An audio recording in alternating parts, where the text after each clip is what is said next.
Hello everyone, स्वागत है आप सभी का लोकवाणी पाठशाला में। रीजनिंग के अंदर काउंटिंग ऑफ फिगर, आकृतियों की गिनती, हमारा चैप्टर चल रहा है।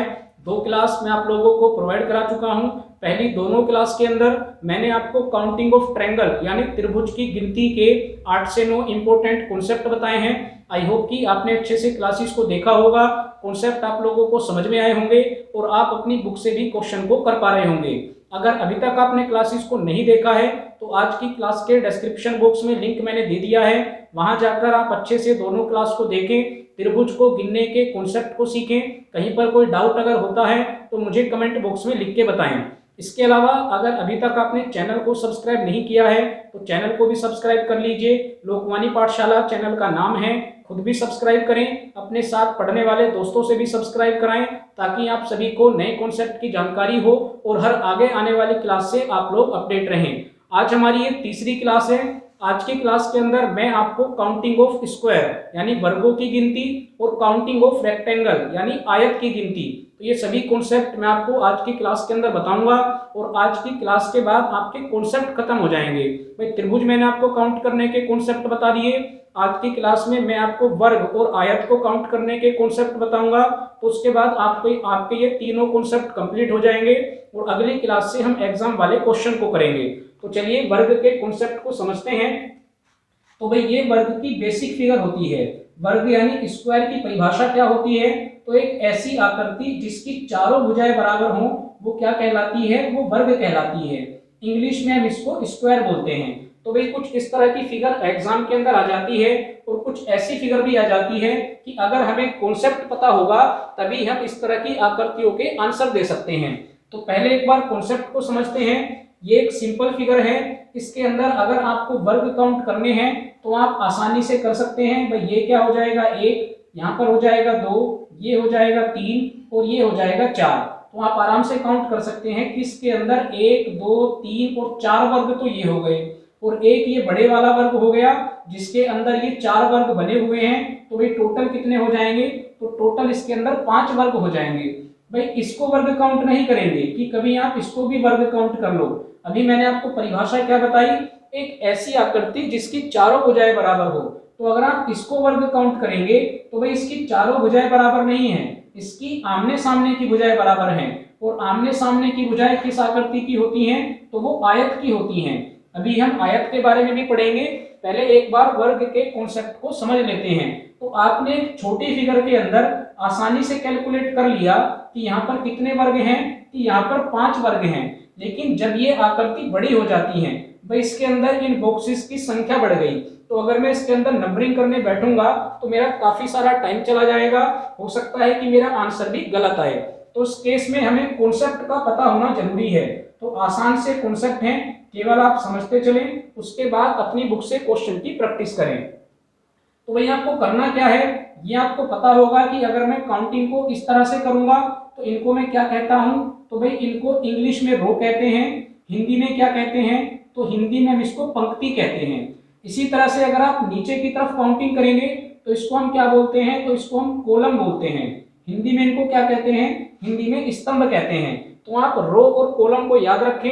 एक बार आपको काउंटिंग लिखनी है रो में और एक बार आपको काउंटिंग लिखनी है कॉलम में। तो भाई यहां से नंबरिंग को करा, एक और दो लिखा, यहां से नंबरिंग करेंगे तो एक के बाद क्या लिखेंगे? दो लिखेंगे। इतना काम आपने कर लिया। अब आप ये देख सकते हैं कि जो ये नंबरिंग है, जो ये काउंटिंग है, वो दोनों साइड से कैसी है? वो दोनों साइड से बराबर है। तो भाई दो केस वर्ग के अंदर बनेंगे, एक बार ये नंबरिंग यानी काउंटिंग दोनों साइड से बराबर आएगी और एक बार ये काउंटिंग अलग अलग आएगी। भाई इसकी भी काउंटिंग करके देखते हैं, 1 2 3 4। नीचे काउंटिंग करेंगे, एक आपने लिख दिया, उसके बाद 2, उसके बाद 3, उसके बाद 4। तो आप यहां पर भी देख सकते हैं कि जितनी हमारी रो हैं उतने ही हमारे क्या हैं? कॉलम हैं। यानी काउंटिंग कैसी है? तो काउंटिंग बराबर है। लेकिन अगर मैं तीसरी फिगर के अंदर काउंटिंग करता हूं तो आप लिखेंगे 1 2 3 4 और आप नीचे क्या लिखेंगे? एक आपने लिख दिया, उसके बाद 2 और 3। तो ये दूसरा केस बनता है जहां पर रो और कॉलम की संख्या बराबर नहीं है। तो भाई दो अलग अलग फिगर बनी है तो दो अलग अलग कॉन्सेप्ट भी आएंगे। पहले उस कॉन्सेप्ट को समझते हैं, जब आपके पास रो और कॉलम की संख्या कैसी होगी? बराबर होगी। तो उस केस में आपको क्या करना है? आपको केवल किसी एक साइड को ले लेना है। भैया आप इसको लेंगे तब भी 1 और 2 काउंट करेंगे, नीचे लेंगे तब भी आप 1 और 2 काउंट करेंगे। तो आपको किसी एक साइड को ले लेना है और जो उसके अंदर नंबरिंग लिखी है आप उसको लिखें और जो भी उसकी नंबरिंग है उसका आप स्क्वायर कर दें और स्क्वायर करने के बाद उनको जोड़ दें। तो भाई 1 का स्क्वायर करेंगे 1 आएगा, 2 का स्क्वायर करेंगे 4 आएगा, इनको आप जोड़ेंगे तो भाई कितना बन गया 5। और अभी हमने इस फिगर के अंदर कितने वर्ग काउंट किए थे, तो भाई 5 ही वर्ग हमने काउंट किए थे। तो ये हमारा कॉन्सेप्ट हो गया। अगर दूसरी फिगर की बात करते हैं तो मैंने आपको बताया कि आप केवल एक साइड को ले लीजिए और जहां तक नंबरिंग लिखी है आप उसको लिखिए। तो भाई 4 तक लिखी है तो आप क्या कर देंगे, आप इन सभी अंकों का स्क्वायर यानी वर्ग कर देंगे। तो भाई आसान है, अब आप इसको क्या कर लेंगे, अब आप इसको प्लस कर लेंगे। तो भाई 1 का स्क्वायर क्या होगा 1 होगा, 2 का स्क्वायर क्या होगा 4 होगा, 3 का स्क्वायर क्या हो जाएगा 9 हो जाएगा, 4 का स्क्वायर क्या हो जाएगा 16 हो जाएगा। इनको आप जोड़ लीजिए, 16 और 9 25, 25 और 4 29, 29 और 1 30। तो भाई आसान है, केवल आपको क्या करना है, किसी एक साइड को आप लेंगे, उन नंबर को लिखेंगे, उनका स्क्वायर करेंगे, उनको जोड़ देंगे, जोड़ने के बाद जो वैल्यू आएगी वही आपका आंसर होगा। लेकिन अगर आपकी ये रो और कॉलम की संख्याएं अलग अलग हो जाएं, भाई उस केस में हम क्या करेंगे, ये पहला कॉन्सेप्ट था, आई होप कि आपको समझ में आया होगा। लेकिन अगर रो और कॉलम की संख्या अलग अलग हो गई तब हमें क्या करना है, तो भाई ये भी आसान है। आप ये देखेंगे कि रो के अंदर सबसे बड़ी संख्या कौन सी है, तो भाई बड़ी संख्या कितनी है 4 है। अब आप कॉलम के अंदर देखेंगे, कॉलम के अंदर सबसे बड़ी संख्या क्या है, तो भाई सबसे बड़ी संख्या 3 है। अब आप इन दोनों की आपस में गुना कर दीजिए, तो भाई 4 की 3 में गुना करेंगे कितना आ गया 12 आ गया।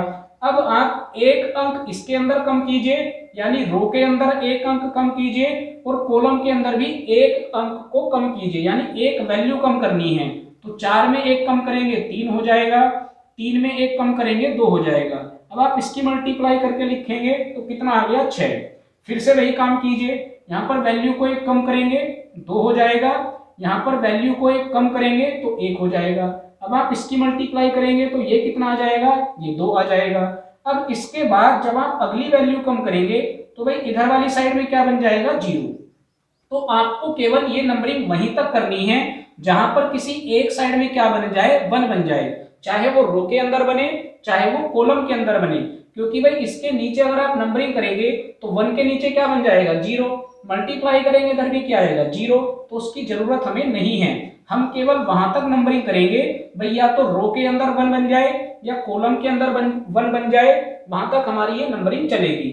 अब वापस वही आपको काम कर देना है, आप इनको जोड़ देंगे 12 और 6 18, 18 और 2 कितने हो जाएंगे 20। यानी इस आकृति के अंदर कितने वर्ग हैं, तो यहाँ पर 20 वर्ग हैं। आई होप कि ये कॉन्सेप्ट भी आपको समझ में आया हो। अब इसको हम कैसे कैलकुलेट करेंगे, तो भाई जो मैंने आपको तरीका बताया, सबसे पहले आप नंबरिंग करें तो 4 तक नंबरिंग हुई, कॉलम की नंबरिंग करेंगे 1 2 3 4 5। तो आप देख सकते हैं कि यहाँ पर भी क्या है, यहाँ पर भी हमारी काउंटिंग अलग अलग है। रो की नंबरिंग कितनी है 4, कॉलम की नंबरिंग कितनी है 5। तो मैंने आपको क्या तरीका बताया, भाई यहाँ पर बड़ी संख्या कितनी है 4 है, यहाँ पर बड़ी संख्या कितनी है 5 है, दोनों की आपस में गुना कर देते हैं कितना हो गया 20। अब एक एक वैल्यू को कम कर दीजिए, तो यहाँ पर 3 लिखेंगे, यहाँ पर 4 लिखेंगे, मल्टीप्लाई करेंगे 12 आ जाएगा। फिर वैल्यू को एक कम कर दीजिए, अब कितना आ जाएगा भाई अब 6 आ जाएगा। फिर से वैल्यू को एक कम कर दीजिए, अब कितना आ जाएगा अब 2 आ जाएगा। अब इसके नीचे हमें अगली वैल्यू कम करने की जरूरत नहीं है, क्यों, क्योंकि यहाँ पर 1 आ चुका। अब केवल हमें इनको जोड़ना है। तो भाई 20 और 12 को जोड़ेंगे 32 हो जाएगा, 32 में 6 जोड़ेंगे 38, 38 में 2 जोड़ेंगे तो कितना हो जाएगा 40।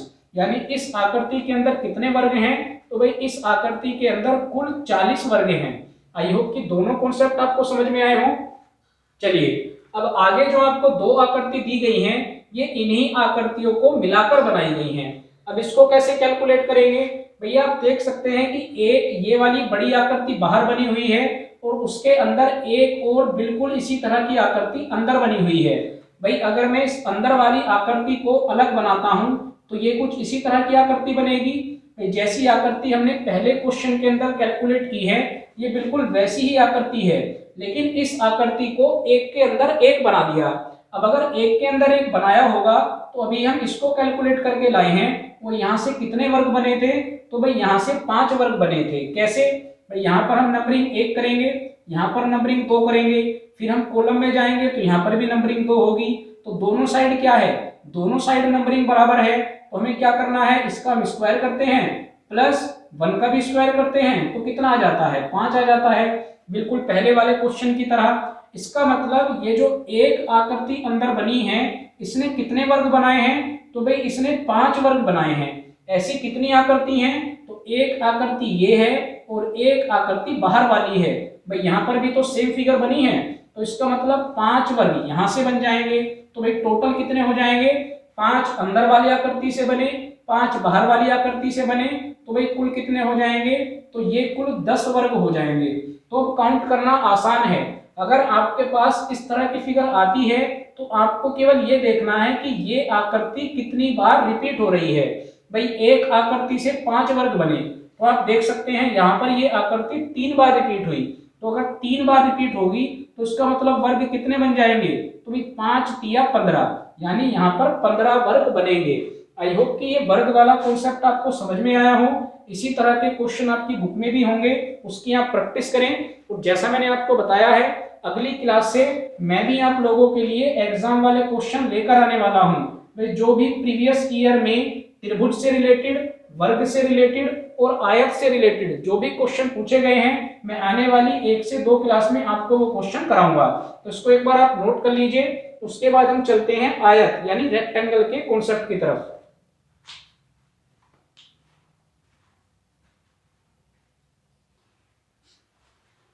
चलिए भाई आयत के कॉन्सेप्ट को समझते हैं। तो अभी मैंने आपको आयत की डेफिनेशन बताई है।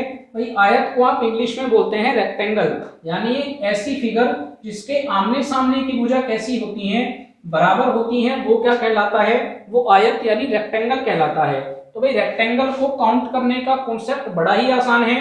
आपको केवल कितना करना है, वही आप केवल पहले की तरह काउंटिंग को लिखेंगे। तो भाई रो की काउंटिंग कहाँ तक हो गई, 3 तक। अगर आप कॉलम की काउंटिंग करते हैं तो ये काउंटिंग भी कहां तक हो रही है, 3 तक हो रही है।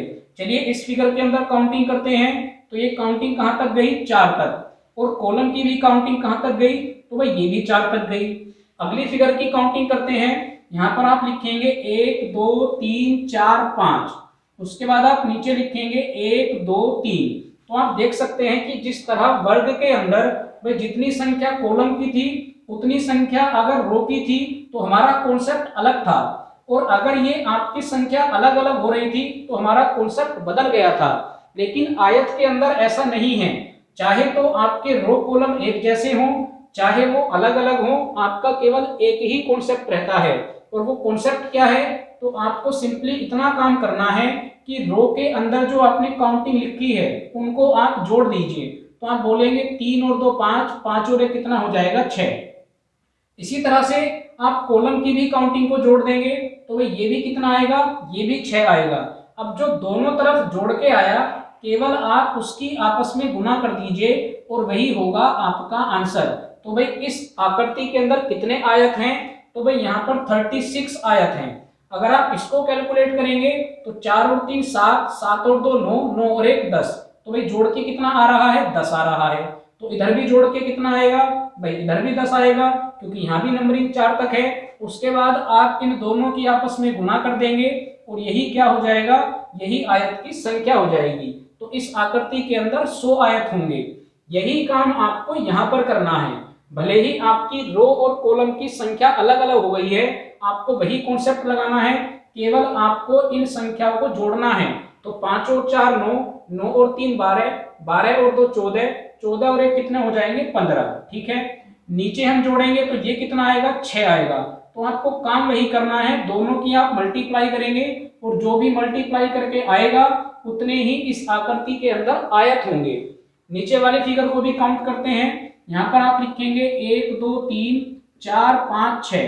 भाई इनको जोड़ेंगे, 6 और 5 11, 11 और 4 15, 15 और 3 18, 18 और 2 20, 20 और 1 21। भाई यहाँ से जोड़ के कितना आया, 21 आया। इधर आप जोड़ेंगे तो ये कितना आएगा, ये वापस 6 आएगा।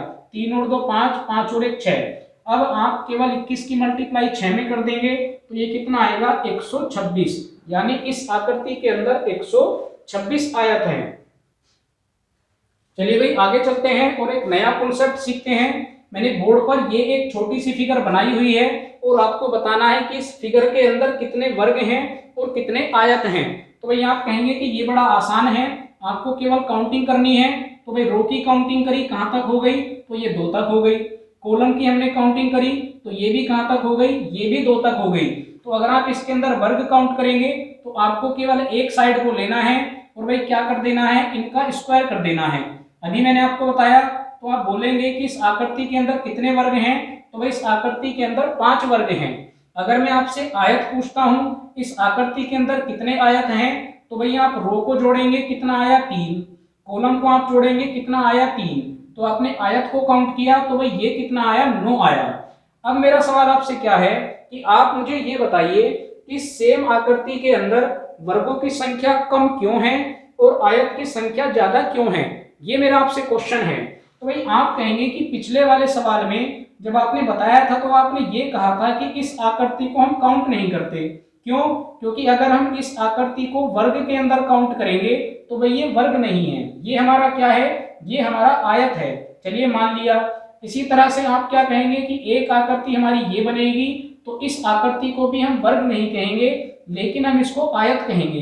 तो इस तरह से आयत की संख्या बढ़ गई। मैंने आपकी बात मान ली, लेकिन क्या आप कॉन्सेप्ट को बता पाए कि कॉन्सेप्ट क्या है? तो मैं आपको कॉन्सेप्ट बताता हूं कि कॉन्सेप्ट क्या होगा।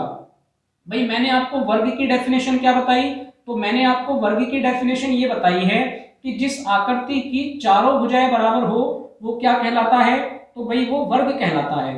अगर आयत की बात करें तो एक ऐसी आकृति जिसकी आमने सामने की भुजा बराबर हो वो क्या कहलाता है, तो भाई वो आयत कहलाता है। इतनी बात मैंने आपको बताई। अब आप मुझे एक बात बताइए कि क्या मैं इस आकृति को, ये जो मैंने आयत बनाया है, क्या मैं इस आकृति को वर्ग बोल सकता हूं? तो आप डेफिनेशन यानी परिभाषा पर जाइए। तो भाई मैं इस आकृति को वर्ग नहीं बोल सकता। कारण क्या है? कारण यह है कि वर्ग की डेफिनेशन ये कहती है कि उसकी चारों भुजाएं कैसी होनी चाहिए, बराबर होनी चाहिए। तो इसका मतलब क्या है कि आपने आयत को वर्ग नहीं बोला। किसको वर्ग नहीं बोला? आपने आयत को वर्ग नहीं बोला। क्यों नहीं बोला? क्योंकि वर्ग की चारों भुजाएं बराबर होती हैं जबकि आयत की आमने सामने की भुजाएं बराबर होती हैं। तो आप आयत को वर्ग नहीं बोल सकते। लेकिन अगर मैं आपसे ये पूछता हूं कि क्या आप इस ऊपर वाली आकृति को, इस आकृति को क्या आप आयत बोल सकते हैं? तो जरा आप आयत की परिभाषा याद कीजिए। आयत की परिभाषा ये कहती है कि उसकी आमने सामने की भुजा बराबर होती है।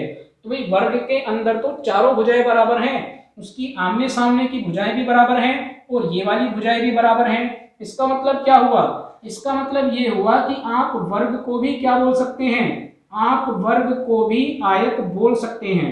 आई होप कि कॉन्सेप्ट आपको समझ में आया हो कि मैं आपको क्या समझाना चाह रहा हूं।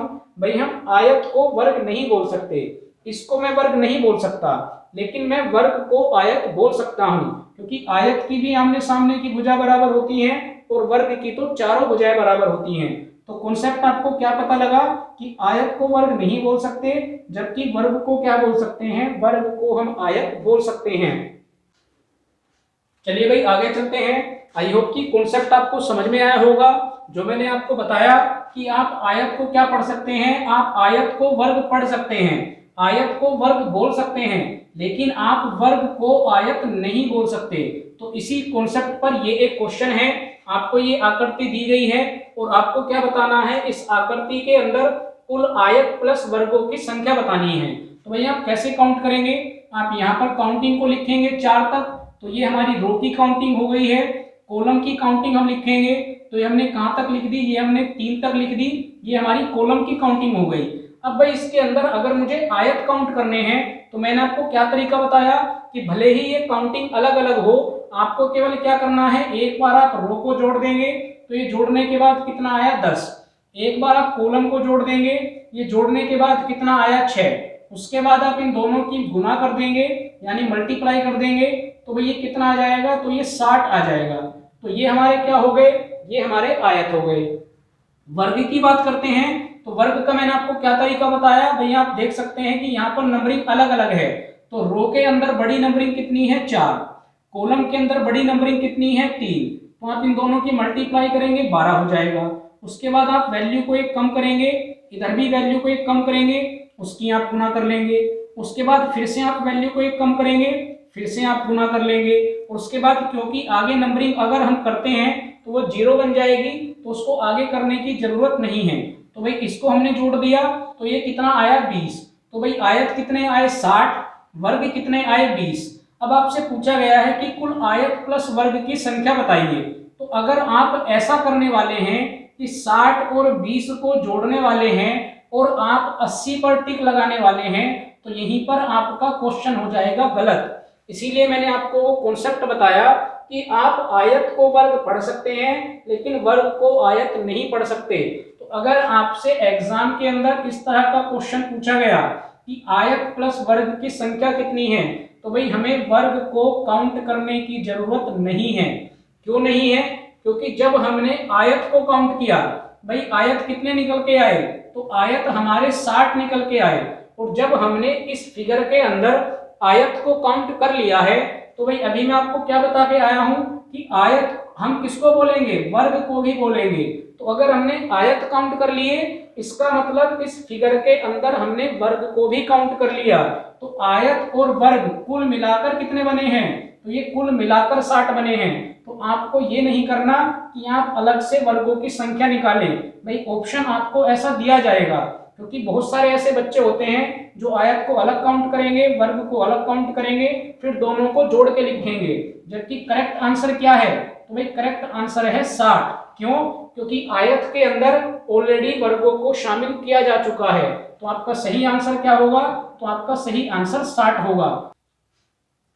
चलिए भाई, आज हमारी ये क्लास कंप्लीट होती है और इस क्लास के साथ ही आपके ट्रायंगल, स्क्वायर और रेक्टेंगल के कॉन्सेप्ट भी कंप्लीट होते हैं। और जैसा मैंने आप लोगों को बताया कि अगली क्लास से हम एग्जाम वाले क्वेश्चन को करेंगे, तो आने वाली 1 से 2 क्लास के अंदर मैं आपको एग्जाम वाले क्वेश्चन लगातार कराऊंगा, उनकी हम अच्छे से प्रैक्टिस करेंगे।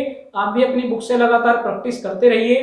कहीं पर किसी क्वेश्चन में कोई डाउट होता है तो वो आप मुझे कमेंट बॉक्स में लिख के बताएं। तो अगली क्लास में एग्जाम वाले क्वेश्चन के साथ वापस आप लोगों से मुलाकात होगी। Thank you.